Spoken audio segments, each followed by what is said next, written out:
আসসালামু আলাইকুম প্রিয় বন্ধুরা, আমি কেয়াস কুকিং স্টোরি চ্যানেল থেকে রেসিপি শেয়ার করছি। আজকে আমি শেয়ার করব কিভাবে রেস্টুরেন্টে এত মজা করে রুই মাছ রান্না করে। এইখানে আমি কয়েক পিস রুই মাছ কেটে পানি দিয়ে ভালোভাবে পরিষ্কার করে ধুয়ে নিয়েছি। মাছ থেকে পানি ঝরিয়ে এর মধ্যে একটু হলুদ, লবণ, একটু মরিচের গুঁড়ি দিয়ে হাত দিয়ে সুন্দর করে ম্যারিনেট করে নিয়েছি। এইভাবে ম্যারিনেট করে আমি প্রায় 20 মিনিটের মতো রেখে দেব। এইখানে শিলপাটায় পেঁয়াজ, রসুন, আদা, কাঁচামরিচ বেটে নিচ্ছি। অনেকেই ব্লেন্ডারে ব্লেন্ড করা মশলা দিয়ে তরকারি রান্না করেন, কিন্তু আমার কাছে শিলে পেষা মশলা দিয়ে তরকারি রান্না করলে আলাদা রকমের স্বাদ লাগে। আজকে আমার বাসায় টমেটো সস ছিল না, কিন্তু এই রান্নাটা করতে গেলে টমেটো সস দিতেই হবে। সেই জন্য আমি একটা টমেটো বেটে নিয়েছি। এখানে প্রায় 1 বাটি পরিমাণ সস বের হয়েছে। এদিকে মাটির চুলায় কড়াইতে তেল দিয়েছি। তেলের মধ্যে একটু লবণ ছিটিয়ে দিয়েছি, এতে করে মাছগুলো উল্টাতে সুবিধা হবে। এখন আমি আগে থেকে ম্যারিনেট করে রাখা মাছগুলো এক পিচ করে সবগুলো কড়াইতে দিয়ে দিয়েছি। সবগুলো মাছ দিয়ে দেওয়ার পরে প্রায় 5 মিনিটের মতো ভেজে নিয়েছি।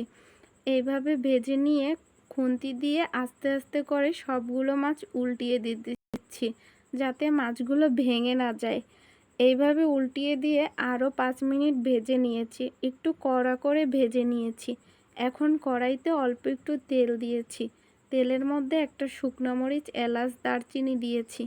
এর মধ্যে 1 কাপ পরিমাণ পেঁয়াজ কুচি দিয়েছি।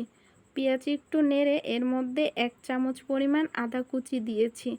পেঁয়াজ একটু ব্রাউন কালার হয়ে গেলে বেটে রাখা মশলাগুলো দিয়ে দিচ্ছি। এখানে আমি 3 চামচ পেঁয়াজ বাটা, 1 চামচ আদা বাটা, 1 চামচ রসুন বাটা অ্যাড করেছি। এগুলো 2 মিনিট কষিয়ে আমি অল্প একটু পানি অ্যাড করে দিয়েছি। আরও 2 মিনিট নেড়েচেড়ে এর মধ্যে আমি 1 চামচ হলুদের গুঁড়া, 2 চামচ মরিচের গুঁড়া ও 1 চামচ লবণ অ্যাড করে দিয়েছি। 2-3 মিনিট একটু কষিয়ে নিয়েছি। এর মধ্যে আমি একটু কাঁচামরিচ বাটা অ্যাড করে দিয়েছি, এতে তরকারি অন্যরকম একটা স্বাদ লাগে। এখন আমি 1 বাটি পরিমাণ টমেটো সস দিয়ে দিয়েছি। এভাবে 3-4 মিনিট কষিয়ে নিয়েছি। এরপর একটু পানি অ্যাড করে দিয়েছি। অনেক সুন্দর একটা কালারও এসেছে আর ঘেরানো বের হয়েছে। এ পর্যায়ে আমি পানি অ্যাড করে দিয়েছি। পানিটা একটু ফুটে উঠলে আগে থেকে ভেজে রাখা মাছগুলো আস্তে আস্তে সবগুলো কড়াইয়ের মধ্যে দিয়ে দিয়েছি।